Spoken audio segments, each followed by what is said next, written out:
Eu quero te amar e também quero ser amado. Desejo ser o seu amor e não o seu. É moda que não sai da moda. Hoje falando do álbum Inventor dos Amores, de Gustavo Lima, que foi o primeiro álbum lançado ao vivo.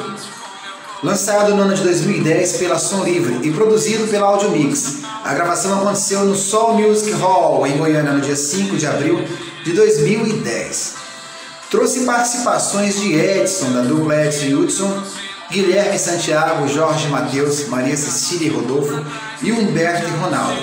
Quem via aquele álbum, aquela gravação, não imaginava que dali sairia o Gustavo Lima, que virou um fenômeno da música nacional.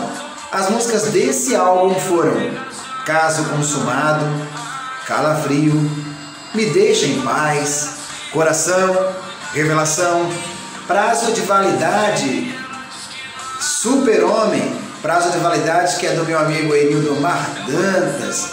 Um abraço, meu querido. Cor de Ouro, Arrasta, Rosas, Versos e Vinhos, do grande Ivan Medeiros. E Pascoal, Refém, Tomando.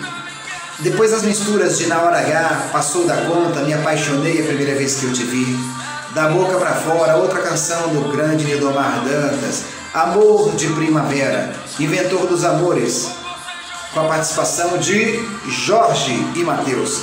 É sempre assim, o nosso amor venceu, Eu Te Quero Sim, com a participação de Maria Cecília e Rodolfo, Pode Ir Embora. O Mundo é uma Bola, Eu Volto Pra Você. Furacão, com a participação de Humberto e Ronaldo.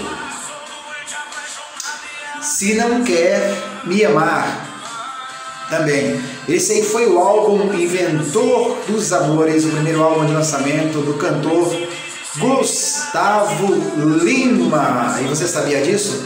Caso sabia, caso você tenha esse DVD, comenta aqui nos comentários.